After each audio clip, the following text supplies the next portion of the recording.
Hey everyone, my name is Robin Solnenko, aka Power Daddy from LinkedIn, and I'm a Power Apps instructor. And this video is from my Power Apps Foundations course. In this short video, we will investigate the use of forms and data cards. You need to know these as this is what your apps are built upon. In short, your form is what will hold your data set while your data cards hold a specific record. You also need to remember when using forms and data cards, you're not obligated to show all fields for each record. And one reason for this is you're pulling the data over the wire. So at the point of this course is to show you how to build a lean, efficient app for a better user experience. Thanks again for checking out these Power Apps course videos, and I'll see you on the other side.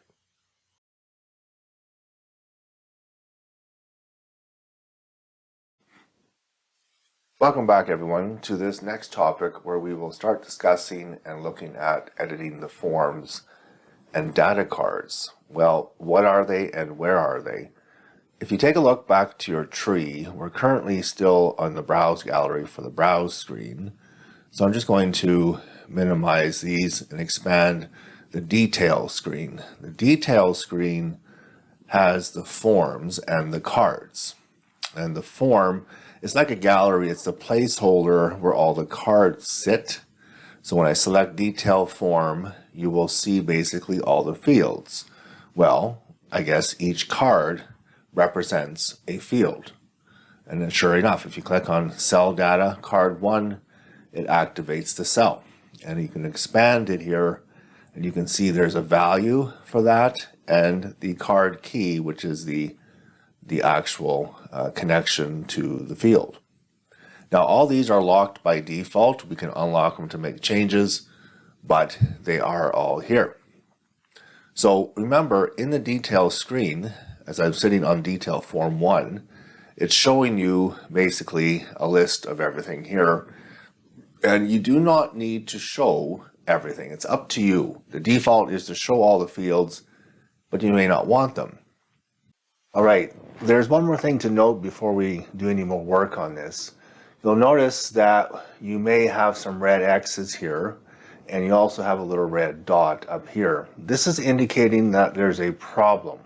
The other clue we got a problem is that we're not seeing data in here, as opposed to when we were on the browse screen, we actually seen the data. It was accessing it as we were referencing it. So you need to, at some point, stop and figure these out, what's going on. So all you do is you click on the little red X and you say, get help on this error, and it'll give you some information here. So this one's a little bit vague. It says invalid formula, expected a value compatible with data source. Not quite sure what they're referencing here until I come to this one and do the same thing, get help for this error. And now it's telling me incompatible type. The city column in the data source you're updating expects a text type and you're using a control type. Well, now it kind of helps me zoom in on where the problem is, and it has to do with the object over here in the browse screen, in the browse gallery, that we renamed city. It's getting confused between the city object here and the city data. So it's things we're trying to update the control. So what we need to do is rename this in the browse gallery. I'm going to rename it to customer city. Now when we go to the detail form in the detail section, much better, we have our data and we got rid of those little errors.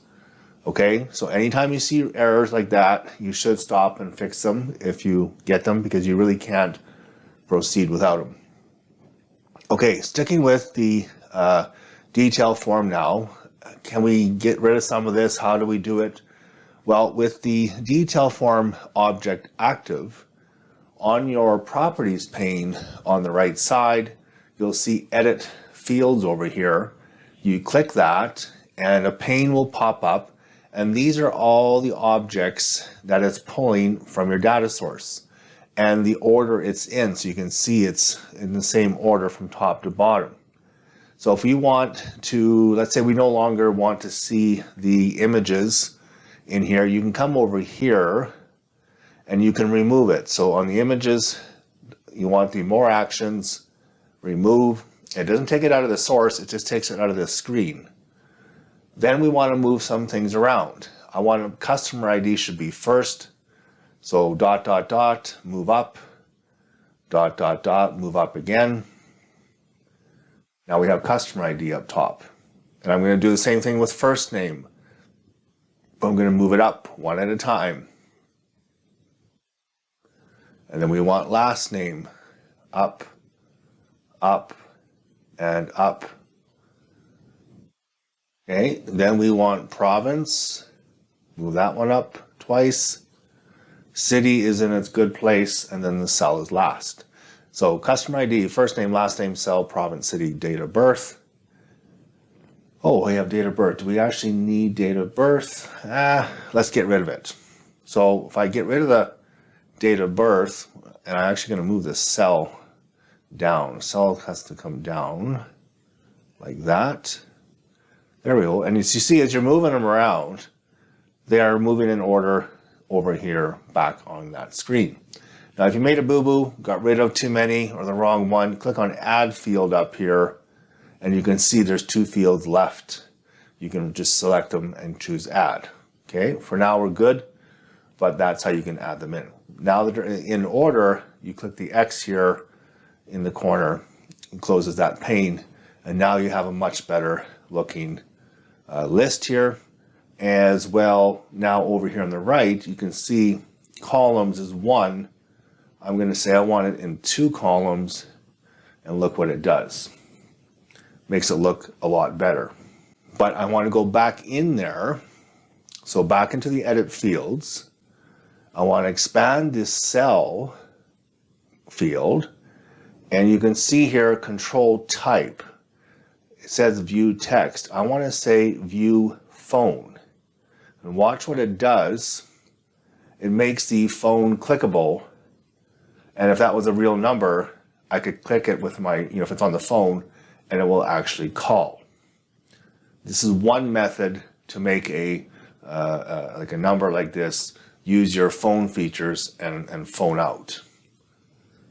Okay, that's coming into the edit fields, expand the cell, change the control type to view phone, and you can see there you have view email, which means it would open up in your email app if you had one. And these 2 are just view text as plain or with color, view rich text. Okay, that's all I want to do there. I close out that field pane, and we're all happy with that. One more thing I wouldn't mind doing is cleaning this up a bit, is the color. So again, with the detail form active, I come over to the pane here, color, use my paint can, and I'm going to use a shade of green, maybe that one, so we can shade that out a bit. Make it look, again, just so it's something different. Okay, then I want to change some of these labels, because remember, these are pulling the names from the actual fields. So how can we fix some of this? Well, if you select the first name card, you will notice that it is locked.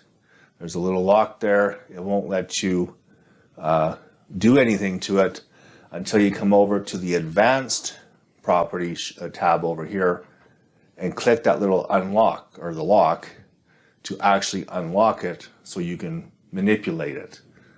Okay, now that it's unlocked, I can select F name here as a individual control versus the group it was selecting. And you see here in the formula bar, the text says go to the parent record and display that name, and it knows it's the F name field. If I want to override that, all I'm going to do is click in here and write in double quotes first name, double quotes, and you'll see how it displays first name down there. I'll do the same thing with last name. Select it, or L name I should say, advanced, hit the unlock button there, come back, click on L name, come back to up the top up here, double quotes, last name, double quote. Okay, and while we're here, I'll go ahead and I will bold all my labels. So you see, now we did those two, so that was why they're quick. But if I can't hit, there's nothing bold here on the others because I haven't unlocked them. So I have to unlock each card in order to get into the individual controls to manipulate them. So go ahead and just select a card, go to the advanced, click the lock, click the label, go to properties, and make it bold. I just want the labels to be a little more bold so we can see them easier. Boom, boom, boom. And I'll do that to customer ID yet. Don't worry about the alignments for now. And bold. Okay. So that is how you manipulate the detail form. You select your cards. You select the detail form first, edit fields if you want to add, remove fields, and then you select the cards and you have to unlock them in order to play with individual properties. That's all we have to say for that topic. We will see you in the next topic where we're going to now modify more the detail and the edit screens.